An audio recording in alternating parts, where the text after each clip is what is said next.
اعوذ باللہ من الشیطان الرجیم بسم اللہ الرحمن الرحیم قل من یرزقکم من السماء والارض، ان سے پوچھئے کون ہے جو تمہیں رزق پہنچاتا ہے آسمانوں سے بھی اور زمین سے بھی۔ ام من یملک السمع والابصار، یا کون ہے وہ کہ جس کے قبضہ قدرت میں ہے تمہارے کان بھی اور تمہاری آنکھیں بھی۔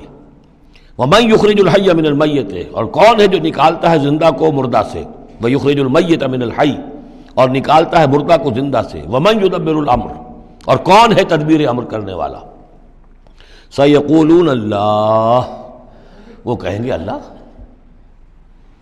یہ ساری چیزیں وہ مانتے تھے مشرکین عرب، اللہ کے کام ہے یہ۔ افلا تتقون، تو پھر ڈرتے نہیں ہو؟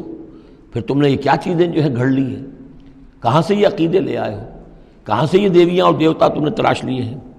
فذالکم اللہ ربکم الحق، تو وہی تو ہے اللہ تمہارا رب برحق مولا۔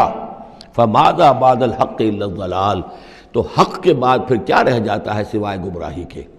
اس حق کو مضبوطی سے تھامو اور کسی اور گمراہی کے اندر مبتلا نہ ہو۔ فانا تصرفون، تو کہاں سے تم لوٹائے جا رہے ہو، پھیرے جا رہے ہو؟ یعنی حق پہ آ گئے، پہنچ گئے، کہہ دیا اللہ، لیکن پھر جو ہے کوئی ایک جو ہے چور دروازہ لیا اور کسی عقیدے کی جو پگڈنڈی گھڑ لی۔ کذالک حقت کلمۃ ربک علی الذین فسقوا انہم لا یؤمنون، اسی طریقے سے راست آیا ہے کلمہ تیرے رب کا ان لوگوں پر کہ جنہوں نے نافرمانی کی روش اختیار کی، انہم لا یؤمنون، کہ وہ ایمان نہیں لائیں گے۔ تیرے رب کی وہ بات ثابت ہو چکی ہے۔ قل هل من شرکائکم من یبدأ الخلق ثم یعیدہ، ان سے پوچھئے تمہارے شریکوں میں کوئی ایسا بھی ہے جو تخلیق کرتا ہو پہلی مرتبہ اور پھر دوبارہ بھی کرے؟ قل اللہ یبدأ الخلق ثم یعیدہ، کہ یہ صرف اللہ ہے جو پہلی مرتبہ بھی پیدا کرتا ہے وہی اعادہ بھی کرے گا۔ فانا توفکون، تم کہاں سے پلٹائے جا رہے ہو؟ قل هل من شرکائکم من یہدی الی الحق، ان سے پوچھئے ہے کوئی تمہارے شریکوں میں سے جو حق کی ہدایت دے سکے، رہنمائی کر سکے؟ قل اللہ یہدی الی الحق، کہیے کہ اللہ ہے جو حق کی ہدایت دیتا ہے۔ افمن یہدی الی الحق احق ان یتبع، تو کیا بھلا وہ کہ جو حق کی ہدایت دیتا ہو زیادہ مستحق ہے اس کا کہ اس کی بات مانی جائے؟ امن لا یہدی الا ان یہدی، یا وہ کہ جو خود ہدایت نہیں پا سکتا الا یہ کہ اسے ہدایت دی جائے۔ تمام مخلوقات جو ہیں وہ بھی ہدایت کے لیے اللہ تعالیٰ ہی کے سامنے دست سوال دراز کرتی ہیں۔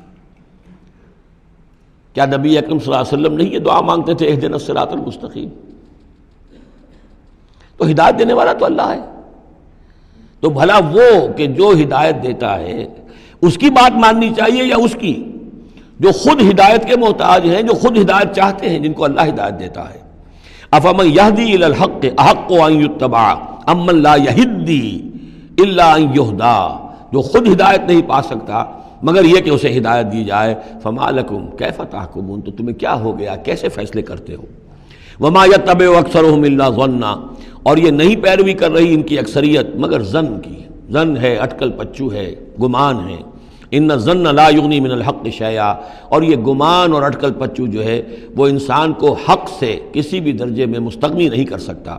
ان اللہ علیم بما یفعلون، جو کچھ یہ کر رہے ہیں اللہ اس کو جانتا ہے۔ وما کان ھذا القرآن ان یفترى من دون اللہ، یہ قرآن ایسی شے نہیں ہے کہ جسے اللہ کے سوا کہیں اور گھڑ لیا گیا ہو۔ یہ گھڑی جانے والی، تصنیف کی جانے والی کتاب نہیں ہے۔ ولیکن تصدیق الذی بین یدیہ، بلکہ یہ تو تصدیق کرتے ہوئے آیا ہے اس کی جو اس کے سامنے ہے۔ وتفصیل الکتاب، اور اس میں تمام شریعت کی جو ہے تفصیل ہے۔ لا ریب فیہ من رب العالمین، اور اس میں کوئی شبہ نہیں ہے کہ یہ اللہ تعالیٰ کی طرف سے ہے جو تمام جہانوں کا رب ہے۔ ام یقولون افتراہ، کیا ان کا کہنا یہ ہے کہ حضور نے یہ خود گھڑ لیا ہے، محمد نے یہ خود جو ہے موضوع کر لیا ہے کلام، یہ قرآن ان کی تصنیف ہے؟ قل فاتوا بسورۃ مثلہ، تو کہیے ان سے کہ لے آؤ تم بھی ایک صورت اس جیسی۔ وادعوا من استطعتم من دون اللہ، اور اللہ کے سوا جس کو چاہو پکار لو، ان کنتم صادقین، اگر تم سچے ہو۔ یہ چیلنج سورہ بقرہ میں بھی آیا تھا اور یہاں بھی آیا ہے، بلکہ کہنا یہ چاہیے یہاں بھی آیا ہے اور پھر سورہ بقرہ میں بھی آئے گا۔ یہ تو یوں سمجھیے کہ مکی صورتوں میں آخری مرتبہ یہ چیلنج سورہ یونس میں ہے۔ اس سے ذرا اور جو ہے ہلکا چیلنج وہ اس سے آگے سورہ ہود میں آ جائے گا کہ 10 صورتیں بنا کے لے آؤ۔ یہ گویا کہ برسبیل تنزل آخری درجے میں ایک صورت ہی بنا کر لے آؤ۔ بل کذبوا بما لم یحیطوا بعلمہ ولما یاتہم تاویلہ، نہیں بلکہ انہوں نے تکذیب کی ہے اس چیز کی جس کے علم کا یہ احاطہ نہیں کر سکے، ولما یاتہم تاویلہ۔ اصل میں اس کی تشریح یہ ہے کہ قرآن مجید میں جو بار بار آ رہا تھا کہ عذاب آئے گا، پکڑ آئے گی، ابھی چونکہ اس کا کوئی مصداق خارجی ان کے سامنے نہیں آیا تھا، لہذا وہ بات جو ہے جب تک کہ مصداق خارجی سامنے نہیں آ رہا تھا جھٹلائے جا رہے تھے۔ کذبوا بما لم یحیطوا بعلمہ، ابھی جو بھی کچھ ان کو بتایا گیا ہے اس کے علم کا یہ ادراک نہیں کر سکے، شعور حاصل نہیں کر سکے۔ باقی جو دھمکی دی گئی، جو خبر دی گئی، اس کا مصداق بھی ابھی نہیں آیا۔ کذالک کذب الذین من قبلہم، اسی طریقے سے جھٹلایا تھا ان لوگوں نے جو ان سے پہلے تھے۔ فانظر کیف کان عاقبۃ الظالمین، تو دیکھیے کیسا انجام ہوگا، کیسا انجام رہا ہے، کیسا ہوا انجام، کیف کان عاقبۃ الظالمین، ظالموں کا۔ ومنہم من یؤمن بہ ومنہم من لا یؤمن بہ، ان میں وہ بھی ہیں جو اس پر ایمان لے آئیں گے آج نہیں تو کل، اور وہ بھی ہے جو ایمان نہیں لائیں گے۔ وَرَبُّكَ أَعْلَمُ بِالْمُفْسِدِينَ، اور آپ کا رب ان مفسدوں سے خوب واقف ہے۔ وَإِن كَذَّبُوكَ، پھر اگر یہ آپ کو جھٹلا دے، فَقُلْ، تو کہہ دیجئے، لِي عَمَلِي، میرے لیے ہے میرا عمل، وَلَكُمْ عَمَلُكُمْ، اور تمہارے لیے ہے تمہارا عمل۔ أَنْتُمْ بَرِيئُونَ مِمَّا أَعْمَلُ، تم بری ہو، تمہاری کوئی ذمہ داری نہیں ہے میرے عمل کے بارے میں۔ وَأَنَا بَرِيءٌ مِّمَّا تَعْمَلُونَ، اور میں بری ہوں اور ہرگز ذمہ دار نہیں ہوں تمہارے اعمال کا۔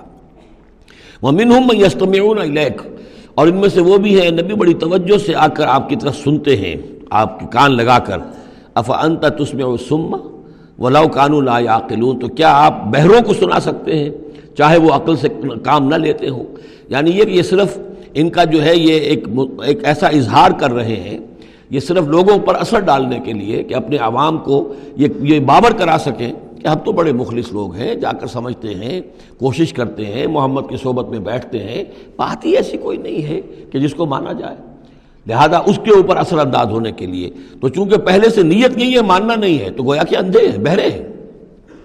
أَفَأَنْتَ تُسْمِعُ الصُّمَّ، یہ تو بہرے ہیں۔ وَمِنْهُمْ مَن يَنظُرُ إِلَيْكَ، ایسے بھی ہیں جو آتے ہیں آپ کو دیکھتے ہیں۔ أَفَأَنْتَ تَهْدِي الْعُمْيَ، تو کیا آپ اندھوں کو ہدایت دیں گے، وَلَوْ كَانُوا لَا يُبْصِرُونَ، خواہ وہ دیکھتے نہ ہوں۔ یعنی یہ بھی چونکہ نیت نہیں ہے، دل اندھے ہو چکے ہیں، لہذا ان کا آپ کے پاس آنا، آپ کو دیکھنا، آپ سے کلام اللہ سننا، یہ سب ان کے حق میں کہیں مفید نہیں ہے۔ ان اللہ لا یظلم الناس شیئا، یقیناً اللہ تعالیٰ انسانوں پر کچھ بھی ظلم نہیں کرتا، ولکن الناس انفسهم یظلمون، بلکہ لوگ خود اپنے جانوں پر ظلم ڈھاتے ہیں۔ وَيَوْمَ يَحْشُرُهُمْ كَأَن لَّمْ يَلْبَثُوا إِلَّا سَاعَةً مِّنَ النَّهَارِ، اور جس دن اللہ انہیں جمع کرے گا، قیامت کے دن جب وہ حاضر ہوں گے، جمع ہوں گے حشر کے میدان میں، كَأَن لَّمْ يَلْبَثُوا، انہیں ایسے محسوس ہوگا کہ نہیں رہے تھے وہ، إِلَّا سَاعَةً مِّنَ النَّهَارِ، مگر دن کی ایک گھڑی۔ دنیا میں اور عالم برزخ میں جو کل وقت گزرا ہے وہ شاید بس ایک دن یا ایک دن کا کچھ حصہ۔ یتعارفون بینہم، ایک دوسرے کو پہچان رہے ہوں گے۔ قد خسر الذین کذبوا بلقاء اللہ، اور یہ لوگ بڑے خسارے اور تباہی اور بربادی کا شکار ہوئے وہ لوگ جنہوں نے جھٹلا دیا اللہ سے ملاقات کو، وما کانوا مہتدین، اور نہ ہوئے وہ ہدایت پانے والے۔ اب یہ وہ بات آ گئی ہے ان کی جو دھمکیاں انہیں دی جا رہی تھیں اور جس کی تعویل، لما یاتہم تعویلہ وَإِمَّا نُرِيَنَّكَ بَعْضَ الَّذِي نَعِدُهُمْ، اے نبی جو دھمکیاں ہم انہیں دے رہے ہیں، ہو سکتا ہے کہ آپ کی زندگی ہی میں وہ عذاب آ جائے، آپ کے سامنے ہی وہ ساری چیزیں ہو جائیں، آپ کو بھی ہم دکھا دیں۔ وَإِمَّا نُرِيَنَّكَ بَعْضَ الَّذِي نَعِدُهُمْ، اور یہ بھی ہو سکتا ہے کہ ہم آپ کو بھی دکھا دیں وہ چیزیں بعض کہ جن کا ہم ان سے وعدہ کر رہے ہیں، جس کی ان کو دھمکی دی جا رہی ہے، اور نَتَوَفَّيَنَّكَ، اور یہ بھی ہو سکتا ہے کہ ہم آپ کو وفات دے دیں۔ فَإِلَيْنَا مَرْجِعُهُمْ، پھر انہیں ہماری ہی طرف لوٹ کر آنا ہے۔ ثُمَّ اللَّهُ شَهِيدٌ عَلَىٰ مَا يَفْعَلُونَ، پھر اللہ تعالیٰ گواہ ہے اس پر کہ جو یہ کر رہے ہیں۔ یعنی آخری محاسبہ تو قیامت کے دن ہونا ہی ہے، وہاں ان کو پوری سزا مل جانی ہی ہے، لیکن یہ کہ یہ دنیا میں بھی ہو سکتا ہے کہ اگر وہ پورا عذاب نہ آئے، جیسے کہ آپ کو معلوم ہے کہ بعد میں جو صورت بنی، اللہ تعالیٰ نے قوم نوح کی طرح کا عذاب تو نہیں بھیجا، اس لیے کہ ایسا بھی نہیں ہے کہ مکے والے بالکل ایمان نہ لائے ہوں۔ حضرت نوح علیہ السلام پر تو 950 برس کی دعوت کے بعد بھی کہتے یہ کہ بمشکل 80 کے قریب آدمی ایمان لائے۔ میری اپنی رائے تو یہ بھی نہیں، 80 بھی نہیں تھے، اللہ عالم، لیکن یہ کہ بہرحال 950 برس اور 80 آدمی۔ حضور صلی اللہ علیہ وسلم پر یہ ہے کہ مکے کے معتدبے لوگ جو ہیں وہ ایمان لائے، اس میں ان کے سرداروں میں سے بھی تھے آخر حضرت ابوبکر کون تھے، حضرت طلحہ کون تھے، زبیر کون تھے، عبد الرحمن ابن عوف کون تھے، عمر کون تھے، حمزہ کون تھے؟ تو اس اعتبار سے معاملہ ذرا مختلف ہے۔ تو بعض الذین عدوہم، چونکہ یہاں معاملہ مختلف ہوا ہے، لہذا ان کی سزا کی شکل یہ ہوئی کہ پہلی قسط تو ان کو غزوہ بدر میں دے دی گئی، 70 ان کے بڑے بڑے سردار وہاں کھینچ رہے، اور اس کے بعد ان کی آخری رسوائی جو ہے وہ جو ہم پڑھ آئے ہیں سن 9 ہجری میں آ کر کہ اذان من اللہ ورسولہ یوم الحج الاکبر، اب لوگوں کے اعلان عام کر دیا گیا کہ اب چند مہینے کی تمہیں مہلت دی جا رہی ہے، اس کے اندر اگر تم ایمان نہیں لائے تو تمہیں قتل کر دیا جائے گا۔ یہ سزا کی شکل تھی۔ ثم اللہ شہید علی ما یفعلون، پھر اللہ گواہ ہے اور نگران ہے اس پر کہ جو یہ کر رہے ہیں۔ صدق اللہ العظیم۔